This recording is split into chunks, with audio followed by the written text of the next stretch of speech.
Hi, I'm Gordon Half. Welcome to another episode of Deconstructing Technology, and my topic this week is some of the things going on in photography that really excite me. Now, there's a lot to choose from here, but let me pick three things that I find particularly interesting right now.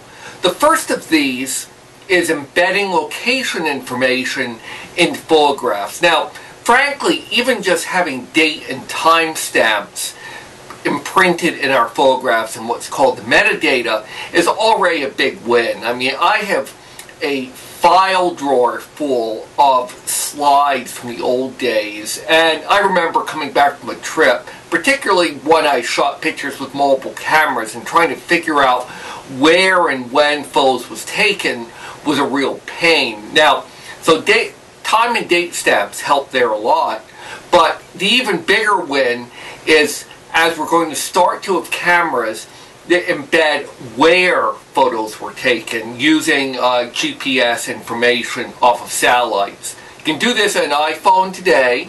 You can also do it with more traditional cameras or more conventional digital cameras by basically mating the information after the fact that you might have gotten off of a separate GPS. But we're going to start seeing, in fact we're starting to see, cameras that have GPS built in. So this makes organization easier. The other is, you can kind of see from this screenshot off of Flickr, is it makes this social exploration of photographs much easier. So here's a little mining town in Nevada. You go to that town, you see photos that were encoded with the location there, and suddenly, wow, here are pictures that were taken in this location, and that's really exciting to me. The second trend I find interesting is what I'm going to call the end of megapixels. A megapixel, or the number of megapixels a camera has, is basically the resolution of the camera. So if you had a square sensor, camera sensors aren't square, but if you had a square sensor that was 1,000 pixels by 1,000 pixels, that would be a 1 megapixel camera. Now, this has kind of become a single number that the camera manufacturers like to tout, and everybody gets very excited about. And people have often tended to buy cameras on the basis of that number. And in the early days, there was some sense in that. 2 megapixel, 3 megapixel versus 1 megapixel, okay, made a lot of sense in terms of cameras, if not so much in terms of phones. However, the problem is, all other things being equal, the more megapixels you have, the smaller the individual pixel is, the smaller the piece of the picture represented by a single pixel is, and that tends to increase the amount of noise and so forth. So, one of the interesting trends I find going on right now, and something that's really pretty exciting, is that camera manufacturers are starting to get off of this particular treadmill. And you see Canon, for example, with their PowerShot G11, the top end of their compact camera ring, in fact going down from 14-something megapixels in the previous generation down to 10, and improving low light performance, overall image quality, but low light performance in particular, relative to the prior generation as well. Now, you see in this photograph, this is an ISO 6400 photograph shot with a Canon digital SLR. And for anybody who kind of worked with film in the old days, if you would, this is pretty amazing quality for ISO 6400. I mean, I can remember with black and white, when getting up to about 1600 or so was really pushing the limits of what I could do with chemistry. And color print film probably hit its limits at about the same level. So this is really pretty impressive. And this is, in fact, not even a current the latest state-of-the-art camera. I mean, you have cameras these days that, well, I mean, can potentially go into the tens of thousands of ISO, although you certainly have degradation of quality there, but certainly into the several thousand and still be taking pretty darn good pictures for a lot of purposes. So this kind of really low available light, as in more sensitive than the eye type of photography, really excites me. Probably the most exciting new development to me personally, though, is the Micro Four Thirds system. Now, the 4/3 system was developed by a few manufacturers essentially as an alternative to APS-C, which is ubiquitous in consumer digital SLRs, and in fact is even preferred in a number of pro SLRs oriented towards things like sports. Essentially a sensor size and some other related standards.